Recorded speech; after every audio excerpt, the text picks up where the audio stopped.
you're faced with the hard times in your life is what you're made out of, is what you become. You don't become great by getting everything handed to you. No, that's not a reality. What happens is you go through the struggles, you go through the hardest moments in your life, and then you find out what you're made out of. You find out how much fire you can go through in your life. It's not easy. It's never easy. It's always hard. It's always ugly. And to be honest, it's what makes you you. So embrace it. Embrace the hard times in your life because they won't last. Embrace what you have right now in your life because it can be gone tomorrow. And that's the reality. That's the reality that we don't live in a society that we say, oh, it's going to be around forever. I got enough time in the world, but the reality is that you don't have enough time. Your phone's on some kind of percentage that you don't know when it's going to turn off and shut down forever. That's your life. You could be on your deathbed tomorrow. And there's not enough people out here preaching this message saying, live your life to the fullest. Take risks. Make the commitment. Push yourself past your boundaries. No, they don't want you doing that. They want you in your 9-to-5 job where you hate your life and you're miserable. Why? Because it benefits them. And that's the sad reality, is that you spend paycheck to paycheck without ever getting ahead. And you're stuck and you're trapped. And there's people out there that are going to preach the opposite, saying, you know what, live beneath your means. It's not about a paycheck. It's about your happiness, because you only got a certain amount of time on this earth to affect a certain amount of people. So start putting your effort into something you believe in. Even if it means you have to lose everyone and everything. That's the problem. People aren't willing to risk. You're not willing to risk your happiness for a year towards a goal that you know you believe in. I believe in suicide prevention. I didn't always believe in it, but I believe in it now. And I volunteer my time on the phones, talking to people on the worst day of their life. And it's hard, but it's needed for me. It's what I'm good at. I know it's making a difference. How are you going to make a difference in this world? You only got a certain amount of time. Start utilizing it. I can't tell you how hard it is just to keep getting beaten down and just feeling like you're going nowhere. Wake up every day knowing that today you gotta fail. Today is the day that you have to wake up and things aren't gonna go the way that you want them, and you're not gonna accomplish what you set out to do, but you just might get a little bit closer. That's the hardest thing for people, and that's the hardest thing for me, is just to wake up and admit that I'm going to fail, admit that I'm going to do something wrong, and then I'm going to screw up. I feel that I'm such a lone wolf in this life because I have the dedication just to constantly make mistakes. And I do it in my relationships, and I do it in my businesses, and I do it in my life, and I learn from my mistakes. That's the difference, is that I don't keep making the same ones.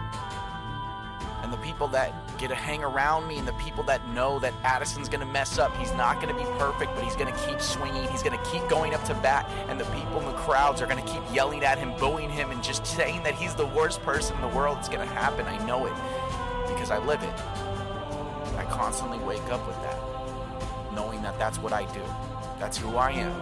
And I've accepted my flaws and my failures. And I've taken my flaws and my failures, and I've set them down to build a bridge over my problems, to know that I'm not perfect, to know that there's always something that I can improve on. It's the hardest thing, just to keep swinging, to get up there and swing with all your might, even though you might not hit that ball, just to keep going, to get up to the plate, to not listen to the naysayers, to the people who say you can't do it. Give it your all and take that swing. I know it's not easy. I know you might miss. I know you might fail. But I need you to step up there. And I need you to swing with all your might. I need you to give it the best shot you got. Because if I can live my life and not be worried about the criticism and the hate and the reviews and the negative and the naysayers, and so can you. Just get up. Do what you know you need to do. We're all dealing with it in our own ways. But you are one of a kind. And there's no one in this world like you.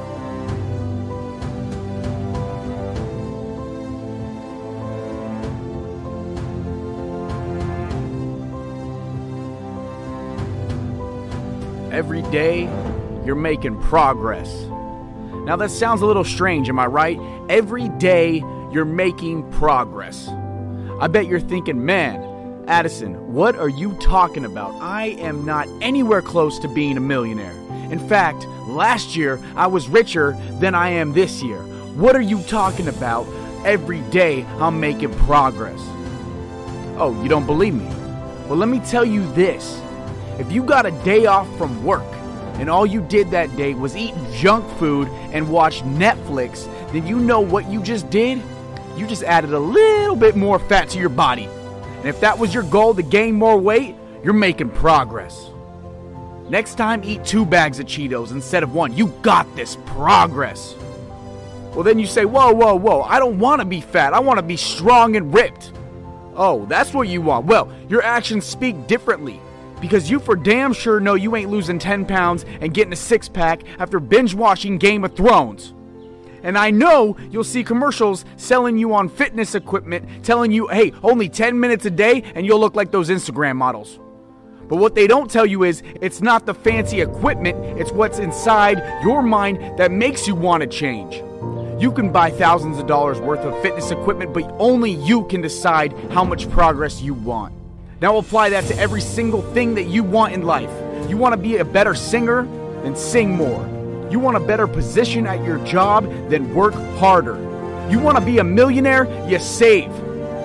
Easier said than done, right? But listen to me carefully. If you do what is easy in life, then you will have a hard life. But if you do what is hard in life, you will have an easy life.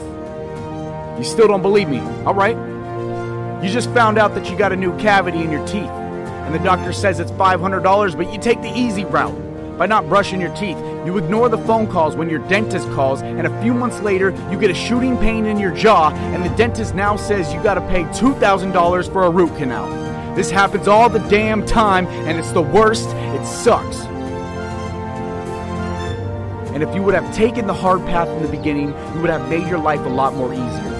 You got something special right now. You're connecting the dots, you are seeing the bigger picture, and you are putting the armor on. You are becoming intelligent. Now all you got to do from now on is ask, how will this situation progress my life? Will it go in the direction I want my future to be, or will it take me down a path filled with stress and regret? It comes down to your choice. Take the hard path. When something in life comes easy, be wary. Because the best views are the hardest climbs. You will not get what you want without giving up a piece of yourself and putting in the hard work.